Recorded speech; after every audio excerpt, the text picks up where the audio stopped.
good morning, afternoon, and evening, everyone. Welcome to a special episode of the FPL Wire, powered by DreamSetGo, where we talk to last season's FPL number 3.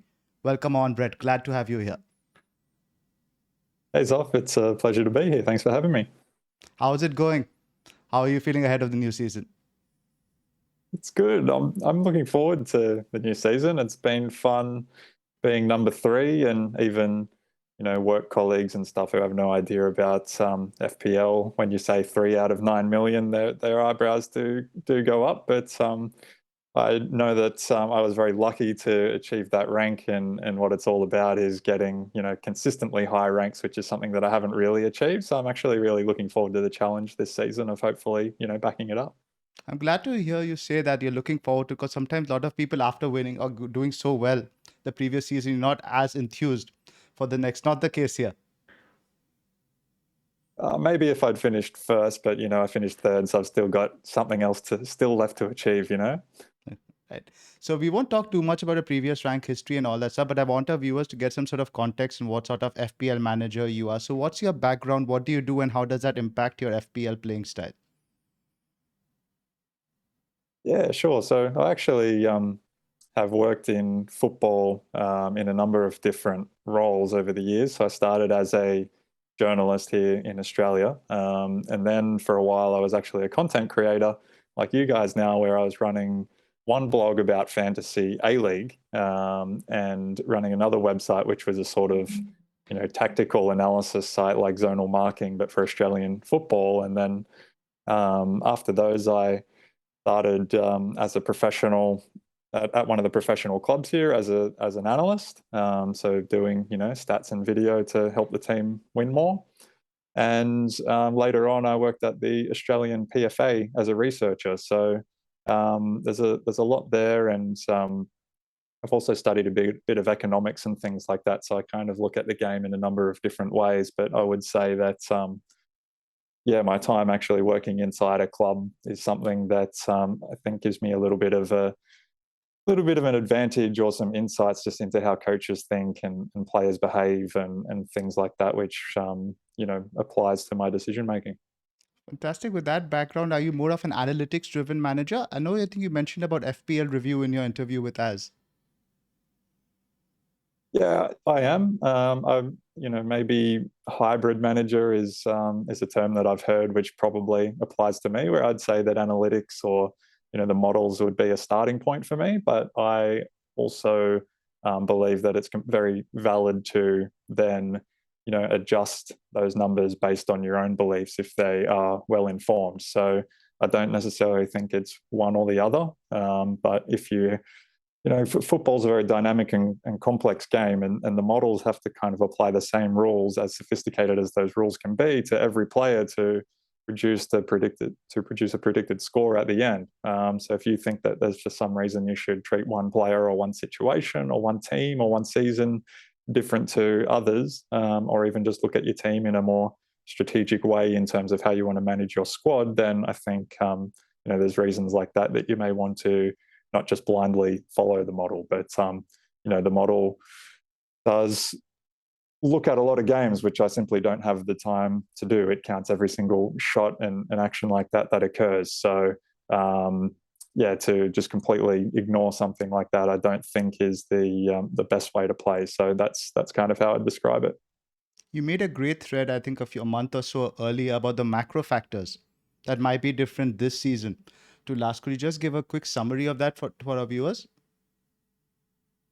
Yeah, sure. And that's one of the reasons I really enjoy watching you guys, because you often touch on those types of things, which kind of set the context around what's happening with a player or a team or the current season, which helps me make those adjustments that I like to try to do. So, um, so yeah, I sort of took a step back when the game was launched, and looked at what might be different this time around. Obviously, a lot of these things have been discussed now in the community, like the World Cup being in the middle of the season and is acting like an extra wild card, which makes it more like 4 little sprints compared to the longer stretches that we're used to dealing with. The 5 subs is something to take into account, but until we actually see that in practice, it's hard to gauge exactly how that will impact on things. But another thing that I didn't touch on in the thread, which might be sort of interesting to discuss now is the fact that this season hasn't had a World Cup or a Euros before it means that all of the players have pretty much come back for preseason on day one,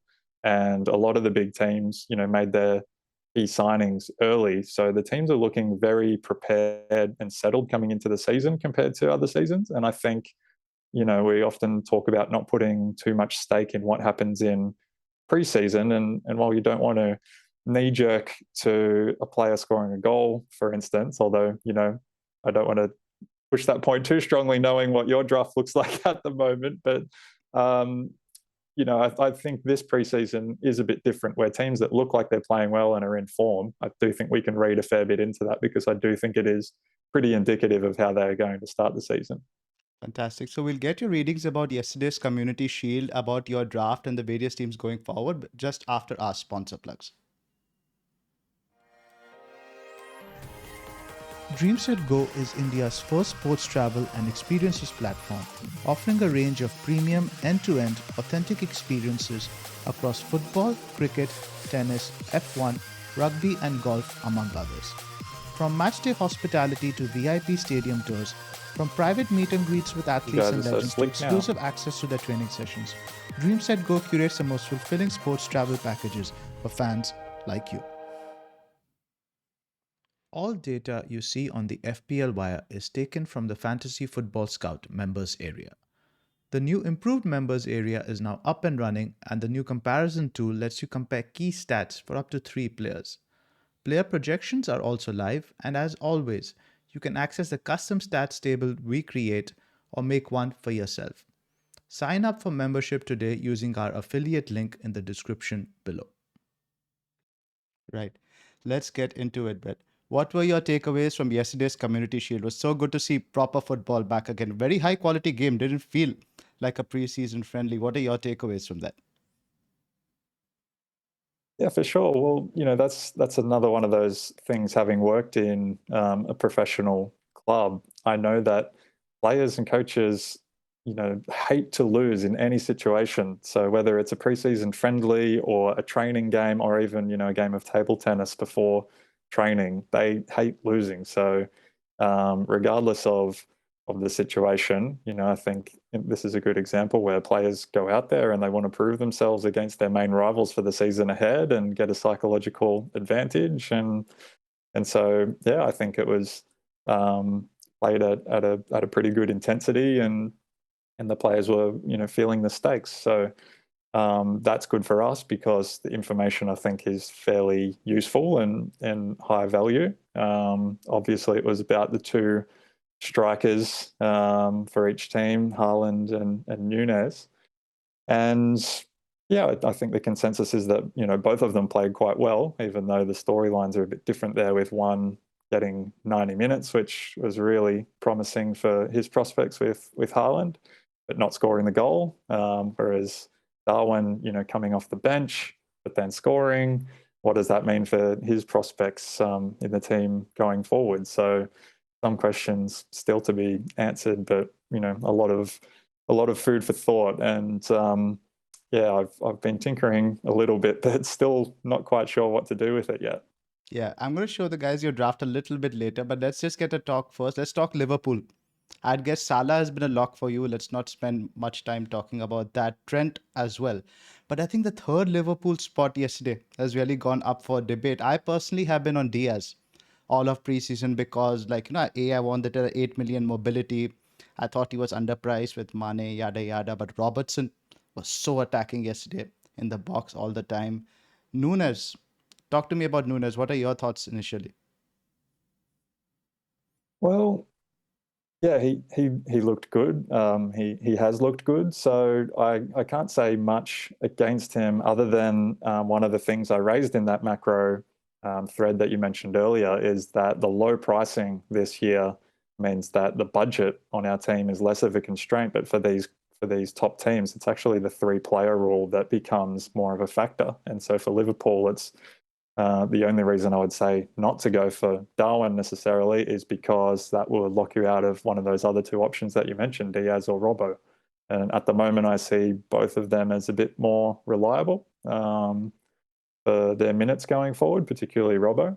I have also been on Diaz for most of the preseason because they have two promoted teams in the first four. So, you can score a lot of goals, but you can only keep one clean sheet. So that was my thinking of wanting to double up on the attack. But as you said, Robbo is pretty much just as attacking as the wingers are. So I'm not sure, you can't really go wrong either way. And it's just about the rest of the structure in your team. Whereas with Darwin, I just remember with with Werner a couple of years ago. I'm not saying that he's going to go down that path as well, but the reason why I picked Werner that year when he first came into the league, I think he was at 9 million as well, is because a starting striker for Chelsea at 9 million, that was good value. That was too good to turn down at that time.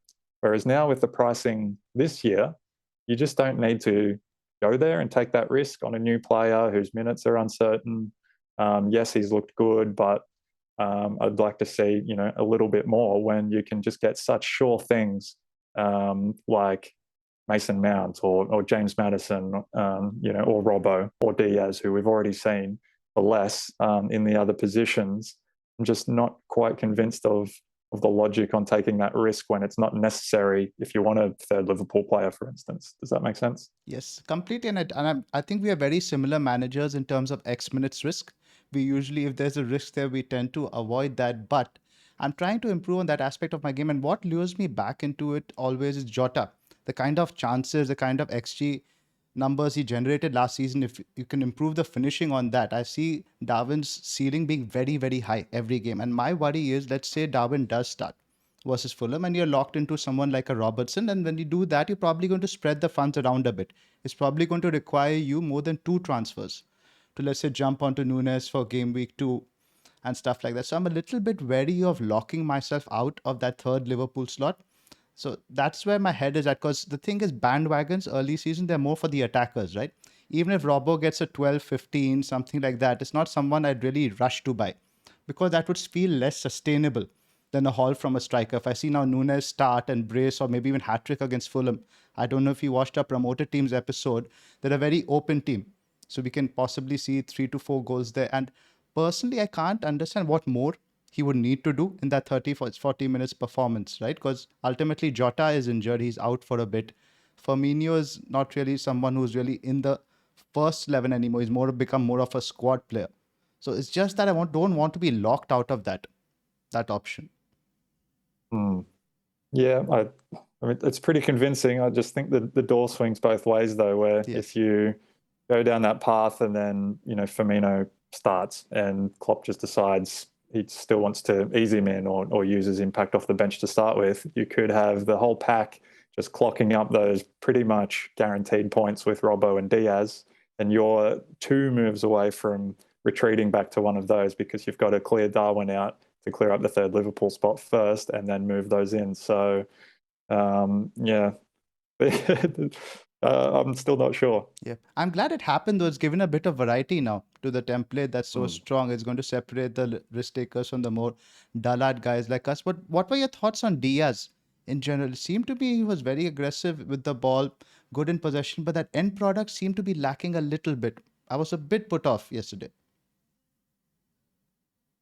Okay, no, I like what I see. I've seen a few people talking in preseason about his role being, hugging the touchline to make space for Robbo coming through the middle, but I'm not really seeing that when I watch their games, both last season and in preseason. For me, he's on the penalty spot. He's in the 6-yard box. There was a couple of chances yesterday where, a cross was pretty much coming towards him in front of an open goal, but Edison just tipped it out of his path or things like that. So for me, he's getting right in there, and that's what I want to see. And I pretty much trust that if he's generating the XG or the XGI, that whether that's from a higher number of shots towards the edge of the box or a couple of tap-ins, the numbers were there last season, and I don't see anything with the eye test to make me think that there's anything kind of flawed about what they're throwing up. So I trust that he'll be in the points.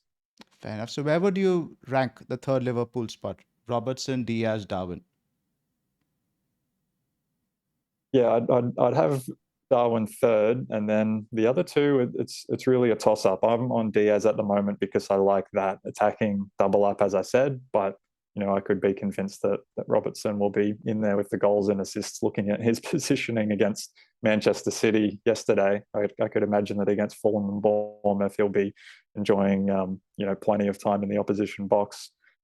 So it's probably the choice between them probably just comes down to other preferences in your squad in terms of whether you want to have a Reece James in your defence, for instance, that might push you towards Diaz in midfield.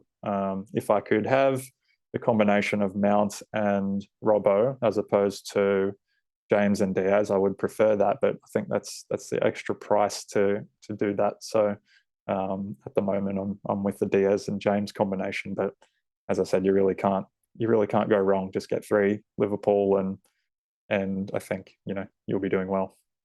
Right. Let's talk about Manchester City, the big Norwegian in the room. What did you think of his performance? The most important thing of all, he got 90 minutes because basically it's about his ex-mins. And if he plays in that Manchester City side this season, playing the majority of games and the majority of the minutes in those games, then that he's going to be an absolute points monster. So regardless yesterday of whether he scored, didn't score, got 0 XG, got 3 XG, all of that matters very little to me because I don't think Pep needs any convincing that he's going to be a potent striker in his team, regardless of those types of stats. So really it was just about Pep showing us the minutes that he's willing to commit to him at this point, and he gave him the full game. So I think he's trying to build him up as much as possible to use him as a key tool. So I am leaning towards him a lot more than what I was before the game based on that.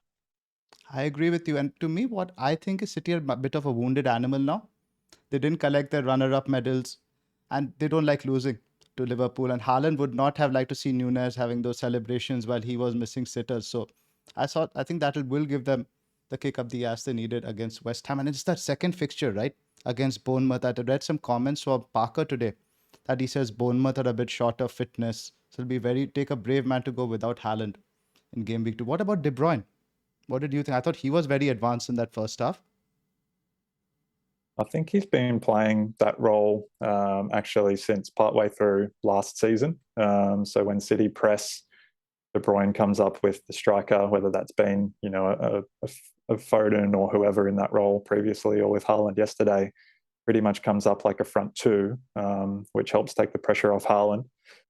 And then the 2 wide players sort of come back, so it's almost like a 4-4-2, and that's so good for KDB because when City win the ball back high, which they often do with the way that they press, they can play one pass straight into him, and he is just deadly in those situations to either take the shot himself or just turn one around the corner for the striker in those rare moments when City actually have a bit of space to work with. So I think that's one key phase of the game. But then when City have the ball as well, he's in the box, he's driving onto the end of through balls to take shots from close range, not just the long range stuff that he's also very good at. So I think we need to try to reevaluate our perception of what his role is in that team from what he's done over the past few years, where he's been sitting back as one of the sort of floating eights and being the one sort of whipping in balls from the right hand side for the striker at the back post and that kind of thing. So yeah, it's just very hard to find a way to get him into your team. But if I could, I absolutely would, because I think everything's pointing to a lot of points for him as well. The draft you sent me had Kane over Haaland. You think you'll stick with that, or are you wavering? Yeah, I'm wavering a little bit. I'm definitely looking at that Bournemouth fixture as well and thinking that I need either De Bruyne or Haaland for it, because I've been reading similar things about Bournemouth, that they're not quite ready for the season. And last year, that was a big thing behind my success, was really targeting those teams that either had an injury crisis or for whatever reason that they were really under strength. I think that's hitting those teams with captaincy for those really big hauls is something that I think is really important to do. And even remembering back to last season, Arsenal had a good side last season, and City beat them 5-0 in the third game of the season because Arsenal just weren't ready. Their signings came in late. They had fitness issues, maybe COVID, and they had a weird lineup, if you remember, with Kolasinac as part of a back five and all these players who don't regularly play. So if you have a Bournemouth team that hasn't really got their signings in yet and just isn't quite ready to go away to City in round two, you just need to have any three City players in that game because they're going to dine out. So if I do start with Kane, it will pretty much be with the plan to switch to Haaland in round two. So that's where I need to spend a bit of time sitting down this week with my squad and looking at whether I want to book in a transfer like that. For the captaincy, yeah, I would consider it, but I need to have a look at my other players and think about how secure they are, because obviously I don't want to be booking transfers when other fires might pop up. That's my concern as well. I've been on that strategy as well all season. I thought I'd probably start with Kane, switch to Haaland, but there's obviously something else that always happens in game week when there's a new bandwagon or somebody in in your team who has issues. So I'm a little bit wary there. Speaking of Arsenal, the community is very big on them, and I think you are as well. What are your thoughts on the Gunners? Yeah, well, everything I've said so far about those macro points about what you can read into preseason this year and how they started the season last year when they weren't ready. Well, this year they clearly, for me, they are ready. They got their signings in early. The signings they brought in have worked with Arteta before, so they've hit the ground running. And just watching them in their preseason games, they just look so confident.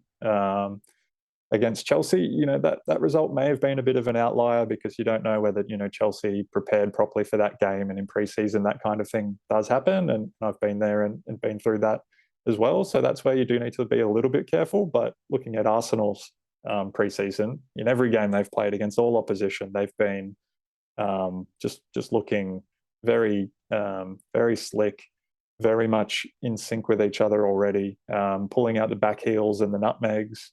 Even Xhaka getting a nutmeg, for the last goal in their friendly last night. They just, look like they'll be at their absolute best from the very kickoff. And given the price of their assets, I'll definitely be having 3 of them. I forgot to ask, do you support any club? I used to follow Leeds when I was younger because they had, a few Aussies there with Kuehl and Viduka and a few others. And then, when I was working at Melbourne Heart and it became Melbourne City, I actually got to work with Harry Kuehl there for a season, which was very cool, him being a hero. But I also have a soft spot for City, given that Melbourne City, where I was working, is part of the City football group. So I've been over to the Etihad a couple of times and things like that as well. But other than that, not a deep passion for any of the English teams. Let's talk about one of the London clubs, my club, Chelsea. I'm quite down on our prospects for start, but a lot of people have been telling me that I'm overly pessimistic. How did you think Chelsea did last season? Did they do well for you in FPL, and what do you think they'll do this season? Yeah, for me, Mason Mount was a bit of a secret weapon last season. I remember looking at the previous season's stats and reflecting on those, and looking at the top midfielders and top attackers. It was all of the sort of premium price players, the over 10 million price players, and then Mason Mount sitting there for 7.5 or 8 or whatever he was, in and around that pack or at the bottom of that pack. And his minutes are just as secure, if not more secure, than any of those. So I think he was just a bit of a game breaker, but something about him, he's just a bit underrated or under the radar at least. And people didn't quite pick up on that. So for me last year, I stuck him in. I was lucky to get his hat-trick against Norwich, I think, in the game when Havertz flopped and obviously ending up finishing third. I was on the right side of that one, and I'd captain Salah that week. So I think, I think he's a really good option, and the wing backs as well are pretty hard to ignore. And at the moment, I have James in my draft as well, and I'm not reading too much into that one result against Arsenal. As I said, that can happen in pre-season. Sometimes a coach, doesn't prepare for a game in particular. They might do a double session the day before, or they might be traveling or something like that. So things like that can happen. But the other games in which I've seen Chelsea, they still look quite good and quite solid. So those are the sorts of assets I'm looking at from them. What do you think of players like Bailey? There's always one player like a Benrahma last season who comes out of obscurity to haul. Do you think it's worth punting on someone like Bailey at that bracket? I like him. It's been nice in Australia because we had Manchester United as well as Villa, Leeds, and Palace down here to play their preseason friendlies. So I've been able to actually watch some games at prime time instead of in the middle of the night for once during the preseason. But I got to watch all of Villa's games in full. And in particular, that last game against Manchester United, the difference from the first half to the second half when him and a few others came on was just so stark. He really changed the game, and United's first 11 was still on at that point. It's not like they'd brought the youngsters on. And then I also saw the comments from Gerrard after the game where he said, if the real stuff started tomorrow, he'd be in the starting lineup based on that performance. And I shared that on Twitter, which maybe I could have kept to myself and my fellow Aussies down here. But happy to help out and put that out there. But yeah, I think for sure he'll start the season. And Bournemouth and Everton, I think, are probably the two best fixtures just about that you could have at this stage. So yeah, I like him. I just think that probably he would need to be part of a rotation, looking at the fixtures a little bit further beyond that, or you're needing to use a transfer there. So those might turn me off a little bit, but I've had a few different drafts that he's been in. Let's get into your draft now. We'll just go through some of the picks you've got in there. So I'm just going to make this image a little bit bigger so guys on the stream can see it. I'll read this out for our audio guys. So funny story, I had actually prepared this slide with as a template image. And once Brett sent it over to me, there was only one player different. He had Kane in for Haaland. I'll read this out to you guys. Ramsdale in goal, Trent, Cancelo, Perisic, and James in a back four. Midfield, Martinelli, Neto, Salah, and Diaz. Up top, Jesus and Kane. And Steele and basically a fodder on the bench with Neco Williams, Pereira, etc., etc. I like it. I think we are very similar managers at heart. If before the Shield, I think this is where a very similar team, Kane versus Haaland, would have been a debate in my head as well. How fairly settled do you think you are on these lads? Oh, not at all. And I do apologize for how absolutely boringly template this No, is. nothing to apologize for at all. Please, especially with present company. I like boring. Good. I'm talking to the right person. That's true. No, I don't think I'll end up here by Friday, but I haven't been tinkering that much, to be honest, in preseason. I kind of made a team when the game launched.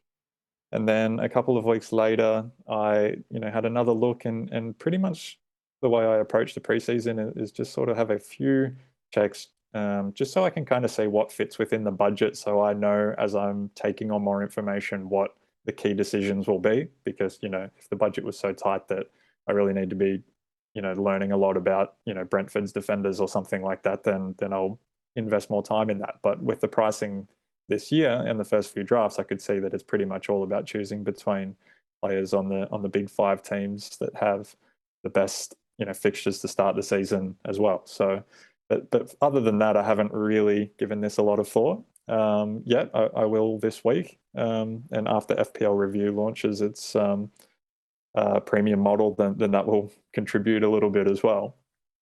But basically, up until a few days ago, the previous draft I had was in a 5-4-1 without Jesus in there. And I do prefer that in the sense that I think the value at the back is pretty limitless. So players like, the two Arsenal guys, Zinchenko and Gabriel, as well as Dean and Cash and Trippier, are all really good value at 5 if there's a way to get to Robbo as well. So there's a lot of defenders I don't have here that I would still like to. But looking at that draft with the two 4.5 strikers on the bench, it just seemed a little bit risky and inflexible structure-wise. So the players I liked, but the structure is something else I'm thinking about. Whereas looking at the 4-4-2, I do like having Nico Williams there and Andreas Pereira. Those are two pretty playable options. Who each have some sort of playable fixtures at different times. So there's a little bit more optionality there if one of my players gets injured, or if Neto flops or something like that. So those are the types of things I'm kind of grappling with in terms of structure. I'm looking at that Kane Haaland situation. I think that's a big call that I need to give a bit more thought to, and how much I want to try to hop on and hop off each one, or just commit to one or the other. And other than that, I think, I'm trying to break this template. I want to find some interesting rotations or something that I haven't thought of yet to find somewhere different, because it's tricky. We're all working with the same information at the moment, and so it's natural that it will lead us all to a pretty similar place. But I do have that streak in me where I like to do something a little bit different. I'm just not sure what that will be yet. Definitely, because you wouldn't have ended up at number 3 otherwise. You have to do. And when do you reach that decision of that I need to distinguish, and how do you usually differentiate? Because I know what LR usually does. His strategy is if he's going against the popular captain, he at least likes to have the other guy in his team, for example, as a sort of an insurance sort of thing. Do you have any strategy for when you particularly decide to go against the grain?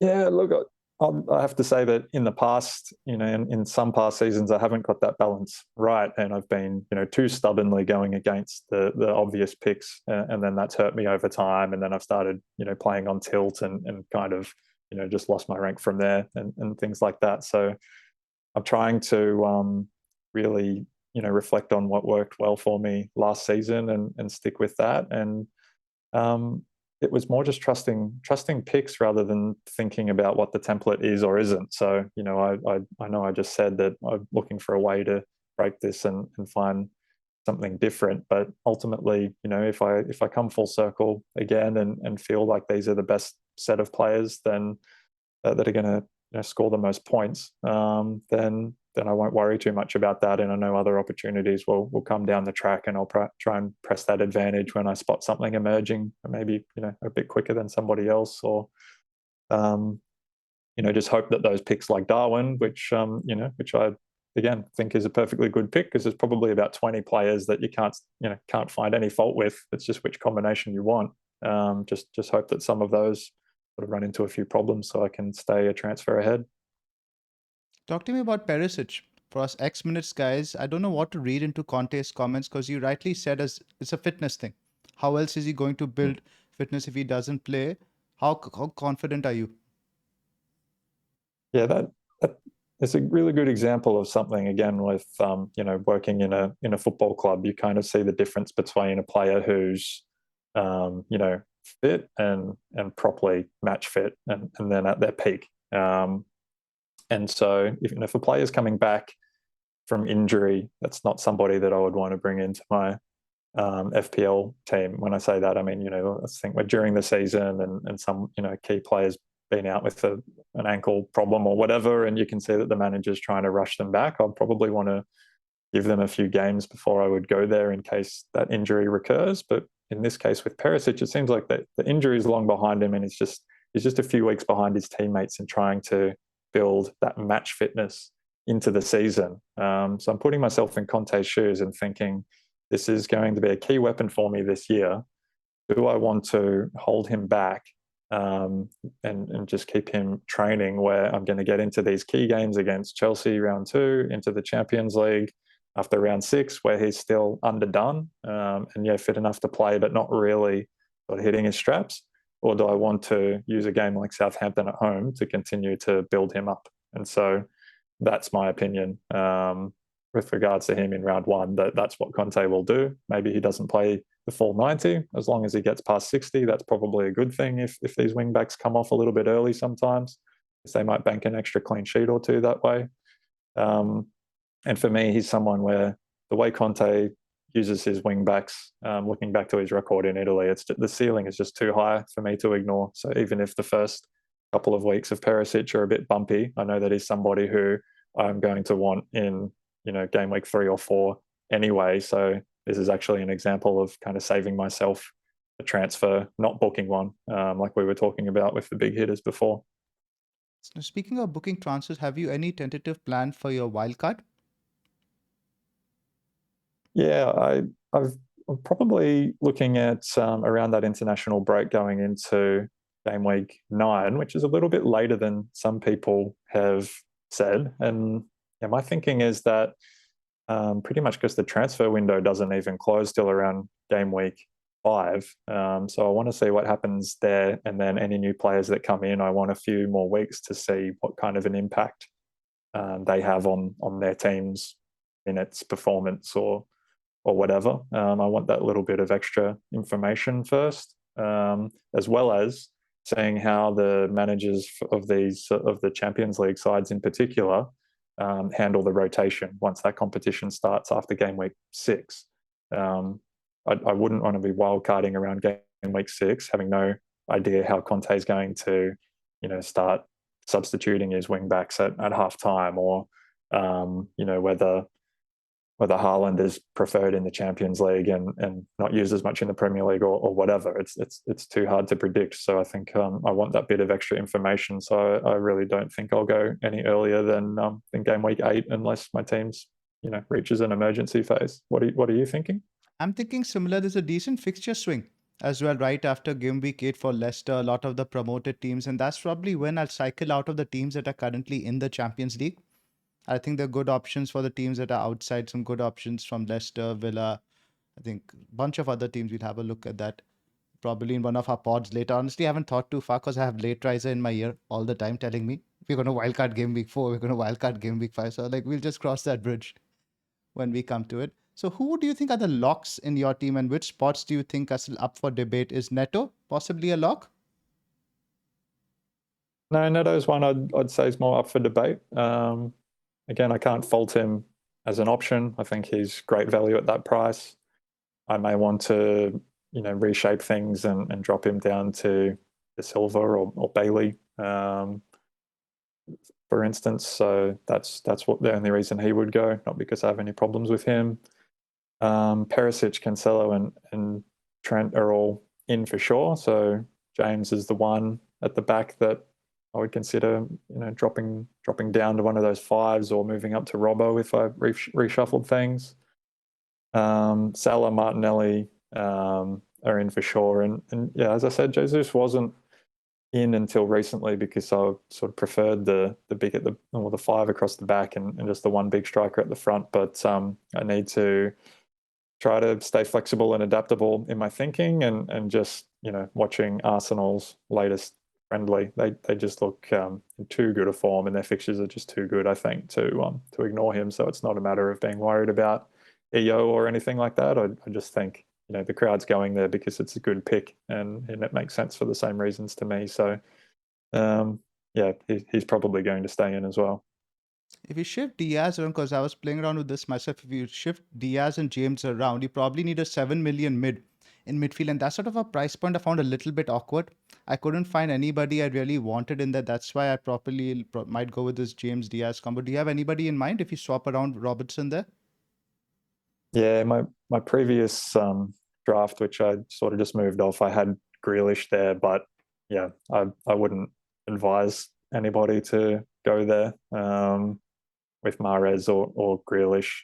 I think one of them's probably, at least one of them will lose minutes to Foden, given that Haaland looks like he's ready to start through the middle. And I think City in the game yesterday showed something different when Bernardo Silva moved out to the right as well later in the game. And I do think, with his pressing and then bringing in a Gundogan or a Calvin Phillips into the midfield, that will be another option that we see a bit of this season. So yeah, the City-wide guys are a bit tricky. And yeah, then as you said, around that 7 million mark, not anybody else who really jumps out at me. I mean, there's some options that you can sort of consider, but looking at this team, so many of the players are from those very best clubs, right? That you can trust to win week in, week out, score multiple goals. And so I don't want to start getting sucked into the Harvey Barneses and those types of players just yet. Like you said, I'm keen on those later when rotation starts to bite for these teams. But right now, whatever moves I make from here, I do want to keep things engineered so that I'm focused on those big teams that also have the best fixtures, because that's just too much of a gift to ignore. Do we need an 8 million price point midfield slot? We were having the discussion with Press earlier on our Discord, because with Arsenal, you're probably not going to triple up with Martinelli, Saka. Mount, personally, I always feel is an FPL option that can be who flatters to deceive, promises a lot, doesn't really deliver as much. Madison, again, is not somebody you would be wanting another 5-6 on Kulusevski is probably the threat from Richarlison. So do you think that spot is necessary, or do you think people can be more flexible? Yeah, I don't think it is, because I think we pretty much know what we're going to get from all of those different options who are there, right? Even if Maddison comes out and scores 4 goals in the first 3 games, I don't think we would suddenly think, oh, well, this is going to continue and this is a vastly different player than what we've seen over several seasons that we've been watching him now. He's a good option and can go on those runs, but he's going to regress if something like that happens. And pretty much, with Saka, with Mount, with most of those guys, they're all pretty known quantities. So if you've chosen other players, and ignored them because you think that's a better combination, then it's really hard to imagine something happening where their role somehow changes or some team just absolutely explodes. That's going to really rewrite that whole situation, if you know what I mean. Mm. Right. I'm going to share with you my draft. I think I sent it across to you on Twitter earlier. No, you can't see now the one with Darwin in it. I'm just going to share it for our viewers really quick. Ramsdale in goal, Trent, Cancelo, Perisic in defense, Martinelli, Neto, Salah, and Bailey in midfield. Up top, Darwin, Jesus, and Haaland. With Dunk as the first sub option in case like Bailey collapses, that doesn't work. Dunk has some good fixtures from game week 2 on. So a bit of insurance over there. What did you think? What do you think of this? Tear it up. I can't tear it up. It's only actually a couple of players different to mine, so I'd be unwise to tear it up. And I quite like, the fact that you've got Dunk at first sub there.